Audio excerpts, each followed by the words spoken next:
அனைவருக்கும் வணக்கம். இடஒதுக்கீடு யாருக்காக கொண்டு வரப்பட்டது? இடஒதுக்கீடு எதற்காக கொண்டு வரப்பட்டது? இந்த இடஒதுக்கீட்டால் யார் யார் நன்மை அடைகிறார்கள்? இந்த இடஒதுக்கீடின் மீது சமகாலத்தில் வைக்கப்படுகிற விமர்சனமும் அதன் விளக்கமும் குறித்துதான் நாம் இன்றைய காணொளியில் பார்க்க போகிறோம். வாருங்கள் விரிவாக பார்ப்போம். சுதந்திரம் பெற்ற இந்தியாவில் மக்களின் நல்வாழ்விற்கு தேவையான பள்ளியும் கல்வியும் சரியாக சமமாக வழங்க வேண்டும் என்பதற்காக கொண்டு வரப்பட்டதுதான் இந்த இடஒதுக்கீடு. சுதந்திரம் பெற்ற இந்தியாவில் பல்வேறு தரப்பட்ட மக்கள் வாழ்ந்து வந்தார்கள். பிற்படுத்தப்பட்ட, மிகவும் பிற்படுத்தப்பட்ட, ஒடுக்கப்பட்ட, தாழ்த்தப்பட்ட, சிறுபான்மையினர், பெரும்பான்மையினர், பொருளாதார ரீதியாக ஒடுக்கப்பட்ட, இப்படி பலதரப்பட்ட மக்கள் வாழ்ந்து கொண்டிருக்கிற இந்த இந்தியாவில் எல்லா மக்களுக்குமான சரியான சமமான வாய்ப்பு வழங்க வேண்டும் என்பதற்காக மக்கள் தொகை கணக்கெடுப்பு எடுத்து சரியான சமமான வாய்ப்பினை வழங்குவதுதான் இடஒதுக்கீடு. இந்த இடஒதுக்கீட்டை குறித்து மேலும் அறிய இந்திய அரசியலமைப்பு சட்டம் ஆர்டிகல் 15 அணுகி படியுங்கள். இடஒதுக்கீடு என்பது ஒவ்வொரு மாநிலத்திற்கும் ஒவ்வொரு வகையாக முறைப்படுத்தப்பட்டிருக்கும். இந்திய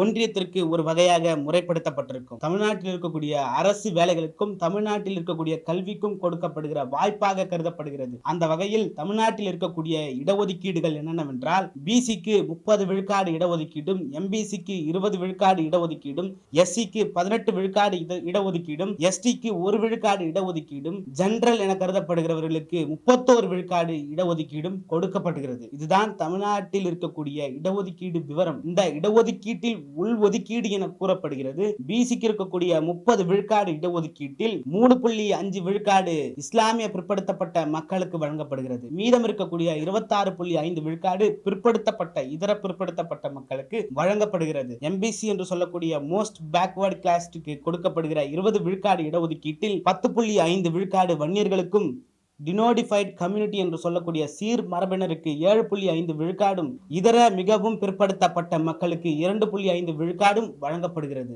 ஷெட்யூல் காஸ்டுக்கு ஒதுக்கப்பட்டிருக்கிற 18 விழுக்காடு இடஒதுக்கீட்டில் 3 விழுக்காடு அருந்ததியரின மக்களுக்கும், மீதம் இருக்கக்கூடிய 15 விழுக்காடு பட்டியலின மக்களுக்கும் வழங்கப்படுகிறது. இதர 31 விழுக்காடு பொதுவாக வைக்கப்படுகிறது. ஜெனரலில் மீதி இருக்கக்கூடிய 31 விழுக்காடு இடஒதுக்கீடு வைக்கப்படுகிறது. இதே போல இந்திய ஒன்றியத்திற்கும் ஒரு வகையான இடஒதுக்கீடு முறைப்படுத்தப்பட்டிருக்கிறது.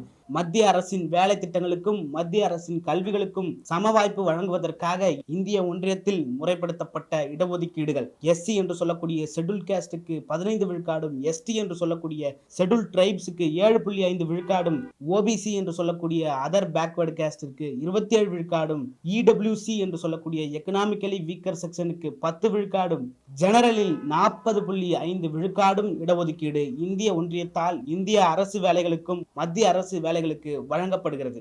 இப்படிதான் மத்திய அரசின் வேலைகளுக்கு இடஒதுக்கீடு என்பது இந்திய ஒன்றியத்தின் மூலமாக வழங்கப்படுகிறது. இந்த இடஒதுக்கீடு என்பது எப்படி முறைப்படுத்தப்பட்டது என்றால், எதன் அடிப்படையில் வீழ்த்தப்பட்டார்களோ, எதன் அடிப்படையில் ஒடுக்கப்பட்டார்களோ, எதன் அடிப்படையில் பிற்படுத்தப்பட்டார்களோ அதன் அடிப்படையிலேயே வாய்ப்புகள் கொடுப்பதுதான் சம உரிமை, சமத்துவம் என்று இந்த இடஒதுக்கீடு கொண்டு வரப்பட்டது. எப்படி ஒரு விவசாயி 10 இடங்களில் விவசாயம் செய்யும் பொழுது ஓரிரு இடங்களில் நெல்கள் விளையாமல் இருப்பதை கண்டு அந்த நெல்லுக்கு மட்டும் கூடுதல் கவனம் செலுத்தி கூடுதல் தண்ணீர் பாய்ச்சுவது என்பது அறமோ, எப்படி ஒரு தாய் தான் பெற்ற 4 குழந்தைகளில் ஒரு குழந்தை உடல்நிலை குறைவாகவும் காணப்படும் பொழுது அந்த குழந்தைக்கு அதிக கவனம் செலுத்தி அந்த குழந்தைக்கு ஒரு வாய் சோறு கூடுதலாக ஊட்டுகிறது அறமோ, அப்படிதான் வீழ்த்தப்பட்ட, தாழ்த்தப்பட்ட, ஒடுக்கப்பட்ட இனத்தின் மக்களுக்கு கூடுதல் கவனம் செலுத்தி கூடுதலாக இடஒதுக்கீடு கொடுப்பதென்பது அறமாக கருதப்பட்டு அதுதான் சம உரிமை, அதுதான் சமத்துவம் என்று கொண்டு வரப்பட்டதுதான் இந்த இடஒதுக்கீடு.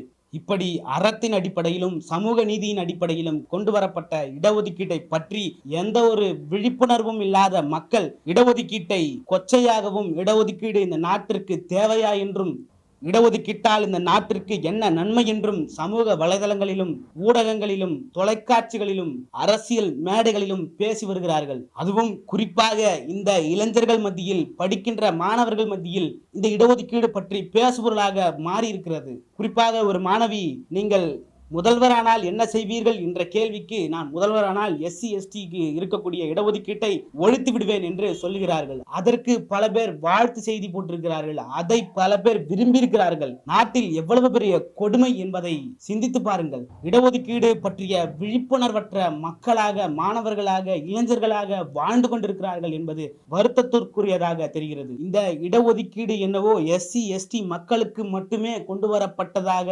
நினைத்து உளறிக் கொண்டிருக்கிறார்கள். இவர்கள் இடஒதுக்கீடு தான் சாதியை வளர்த்து கொண்டிருக்கிறது என்று உளறிக் கொண்டிருக்கிறார்கள் இந்த அறவேக்காடுகள். இன்னும் கூடுதலாக பெரிய அறிஞர்கள், ஞானிகள் போல சமூக அடிப்படையிலான இடஒதுக்கீடு தேவையில்லை, பொருளாதார அடிப்படையிலான இடஒதுக்கீடை கொண்டு வாருங்கள் என்று பைத்தியக்காரத்தனமாக பேசிக் கொண்டிருக்கிறார்கள் இவர்கள். இந்த பொருளாதார ரீதியாக பிற்படுத்தப்பட்ட மக்களுக்கு இடஒதுக்கீடு வேண்டும் என்று பேசுகிறார்கள். ஆமாம், பொருளாதார ரீதியாக பிற்படுத்தப்பட்ட மக்களுக்கு இடஒதுக்கீடு வேண்டும். அது வேண்டும் என்று கேட்டு பெறாதவர்கள் SC ST மக்களுக்கு இருக்கிற இடஒதுக்கீட்டை பறிப்போம் என்றும், SC ST மக்களுக்கு இருக்கிற இடஒதுக்கீடு மட்டும்தான் இடஒதுக்கீடு என்றும் பேசிக் கொண்டிருக்கிறார்கள். இந்த பொருளாதார ரீதியாக பின்தங்கி இருக்கக்கூடிய மக்களுக்கு நாம் ஒரு வாய்ப்பு கொடுப்போம். SCக்கு இருக்கக்கூடிய 18% இடஒதுக்கீட்டில் 3 விழுக்காடு அருந்ததியினருக்கு போக 15% இருக்கக்கூடிய இடஒதுக்கீட்டில் 5 விழுக்காடு EWCக்கு கொடுப்போம். அதாவது எக்கனாமிக்கலி வீக்கர் செக்ஷன் என்று சொல்லக்கூடியவர்களுக்கு 5% நாம் ஒதுக்குவோம். ஆனால் அதை SC பிரிவிலேயே ஒதுக்குவோம். ஏனென்றால் இவர்கள் SCக்கு இருக்கக்கூடிய அந்த 18 விழுக்காடு இடஒதுக்கீடை பற்றி தான் இன்றைக்கு பலரும் பேசி வருகிறார்கள். அதனால் அந்த 15% இருக்கக்கூடிய 5% நம் பொருளாதார அடிப்படையில் வீக்கர் செக்ஷனாக இருக்கக்கூடியவர்களுக்கு கொடுப்போம். அவர்களையும் பட்டியல் படுத்தப்பட்ட இன மக்களாக மாற்றி அந்த பட்டியல் படுத்தப்பட்ட இடத்தில் இடஒதுக்கீடு வழங்குவோம். அதாவது ஷெட்யூல் காஸ்டில் அந்த பிற்படுத்தப்பட்ட மக்களை இணைத்து அவர்களுக்கு 15 விழுக்காடு இடஒதுக்கீடு கொடுப்போம். ஆனால் அதை SCயின் உள்பிரிவிலேயே கொடுப்போம். அதை அவர்கள் SC சான்றிதழ் வாங்கி பெற்றுக்கொள்ளட்டும். இதற்கு சம்மதிப்பார்களா அவர்கள்? ஏன் SC சான்றிதழ் வாங்குவதில் உங்களுக்கு அவ்வளவு தயக்கம்? இப்பொழுது தெரியும் உங்களுடைய சாதி வன்மம். நீ OCயிலே இருப்ப, ஆனா உனக்கு EWCன்னு ஒரு தனி பிரிவை கொண்டு வந்து இடஒதுக்கீடு கொடுக்க வேண்டுமா? SC என்றால் அது கொச்சை வார்த்தை இல்லை, அது கேவலமான வார்த்தை இல்லை. ஷெட்யூல் காஸ்ட், பிற்படுத்தப்பட்ட சமூகம், இவ்வளவுதான். ஏன் அவர்களுக்கு மட்டும் 18 விழுக்காடு, ஏன் அவர்களுக்கு மட்டும் 18 விழுக்காடு என்று பொங்கும் நீங்கள் 2000 ஆண்டுகளாக ஒடுக்கப்பட்ட மக்கள், 2000 ஆண்டுகளாக வீழ்த்தப்பட்ட மக்கள், 2000 ஆண்டுகளாக தாழ்த்தப்பட்ட மக்கள் வெறும் 75 ஆண்டு காலம் சுதந்திர இந்தியாவில் இடஒதுக்கீடு, இடப்பங்கீடு கொடுத்து, சம வாய்ப்பு கொடுத்து அவர்களுடைய முன்னேற்றத்தை பார்க்கும் பொழுது உங்களுக்கு வயிறு எரியதான செய்யும். இவர்களுக்கெல்லாம் இருக்கிற மனநிலை என்னவென்றால், தன்னுடைய வீட்டு தோட்டத்தில் மாடு மேய்த்துக் கொண்டிருந்த ஒரு வேலைக்காரனின் மகன் சரிசமமாக தன்னோடு மகனோடு உட்கார்ந்து படிக்கிறானே என்றுதான் இவர்களுக்கெல்லாம் எரிச்சல். தன்னுடைய விளைநிலத்தில் கொத்தடிமையாக வேலை பார்த்து கொண்டிருந்தவரின் மகன் கலெக்டருக்கு படிக்கிறானே, டாக்டருக்கு படிக்கிறானே, இன்ஜினியருக்கு படிக்கிறானே என்றுதான் இவர்களுக்கெல்லாம் எரிச்சல். 2000 ஆண்டு காலமாக வீழ்த்தப்பட்ட போது அவர்களுக்காக இவர்கள் இடத்தில் இருந்து ஒரு குரலாவது எழுந்ததுண்டா? இன்று 75 ஆண்டு கால சுதந்திர இந்தியாவில் இடஒதுக்கீடு என்ற இடப்பங்கீடு கொடுக்கிற பொழுது துள்ளி குதிக்கிற இவர்கள், கேலியாகவும் கிண்டலாகவும் பேசுகிற இவர்கள் 2000 ஆண்டு காலமாக அடிமைப்படுத்தப்பட்ட மக்களாக இருந்த பொழுது என்ன செய்தீர்கள் அவர்களுக்காக? ஒரு நாள் உங்களுக்கு எல்லாம் நான் சவால் விடுகிறேன். ஒரு நாள் சேரிலும் காலிலும் உங்களால் வாழ முடியுமா? ஒரு நாள் பட்டியல்படுத்தப்பட்ட இனத்தின் மக்களாக வாழ முடியுமா? ஒரு நாள் பழங்குடியினர் மக்களாக உங்களால் வாழ முடியுமா? என்னென்ன செய்வார்கள் இவர்கள்? என்னென்ன கொடுமை செய்வார்கள்? குடிநீர் தொட்டியில் மலம் கலப்பார்கள். அந்த மலம் கலந்த தண்ணீரையே குடிக்க சொல்லுவார்கள். கோயிலுக்குள் சேர்க்க மாட்டார்கள். வெளியேறு என்று அவமானப்படுத்துவார்கள். நவீன காலம் ஆகப்பட்ட பிறகு பிளிப்கார்ட், அமேசான் போன்ற டெலிவரியை எடுத்துக்கொண்டு வரும்பொழுது நீங்கள் எந்த ஊர் என்று கேட்கும் பொழுது, அந்த ஊர் பெயரை சொல்லும் பொழுது காலனியா ஊரா என்று கேட்கும் பொழுது கூனி குறுகி கோயிலுக்குள் செல்லும் பொழுது தனியாக தனித்துவமாக நிக்க வைத்ததுண்டா? பள்ளி கல்லூரியில் படிக்கும் பொழுது SC ST மாணவர்கள் எல்லாம் எழுந்து நில்லுங்கள் என்று சொல்லும் பொழுது தலை குனிந்து எழுந்து நின்றதுண்டா? பொது நிகழ்ச்சிகளில், கோயில் திருவிழாக்களில் ஒதுக்கப்பட்டதுண்டா? கல்லூரியில் காதலிக்க தயங்கியதுண்டா? அந்த காதலிக்கும் பொழுது அந்த காதலை நாடக காதல் என்று கொச்சைப்படுத்தியதுண்டா? அதையும் தாண்டி காதல் செய்து திருமணம் செய்த பிறகு ஆணவ படுகொலை என்ற பெயரில் வெட்டி வீழ்த்தப்பட்டு ரோட்டில் விழுந்ததுண்டா? இப்படி எண்ணற்ற கேள்விகளை கொண்ட பட்டியலினத்து மக்களாக உங்களால் வாழ முடியுமா? முடியாது இல்லவா? நவீனமயமாக்கப்பட்ட இந்தியா, டிஜிட்டல் இந்தியா என்று பேசிக் கொண்டிருக்கிற இந்தியாவில் இன்னும் சாதிய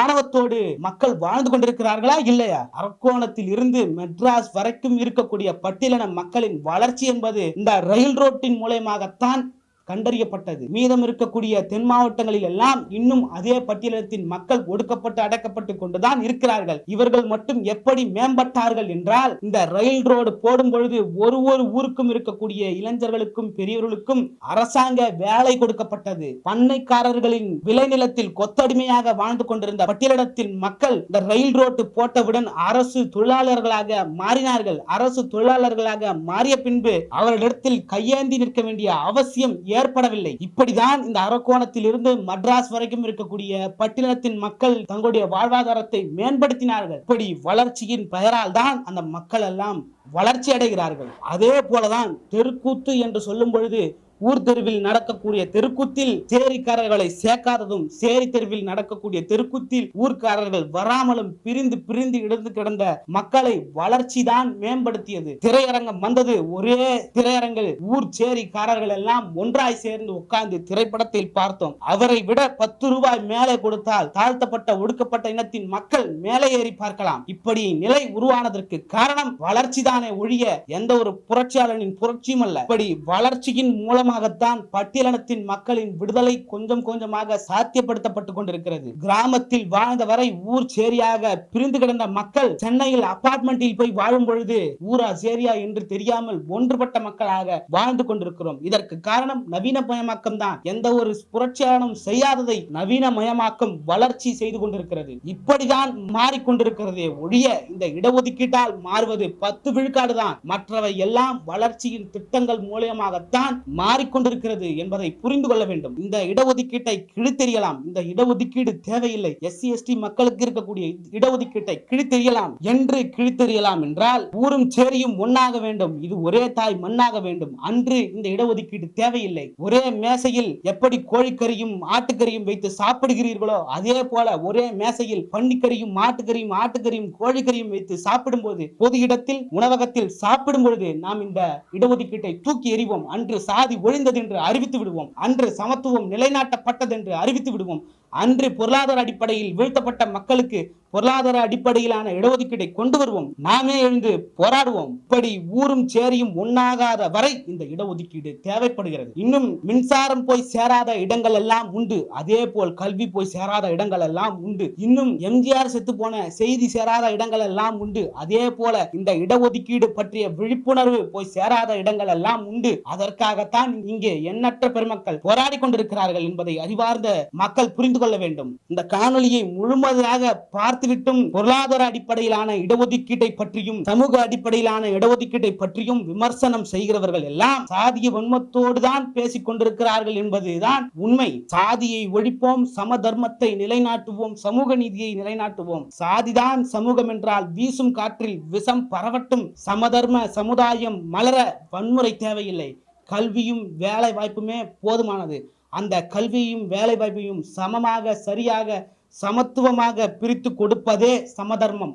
அந்த சமதர்மத்தை தான் நிலைநாட்டுகிறது இந்த இடஒதுக்கீடு என்பதை தெளிவாக கூறி விடைபெறுகிறேன். நன்றி, வணக்கம்.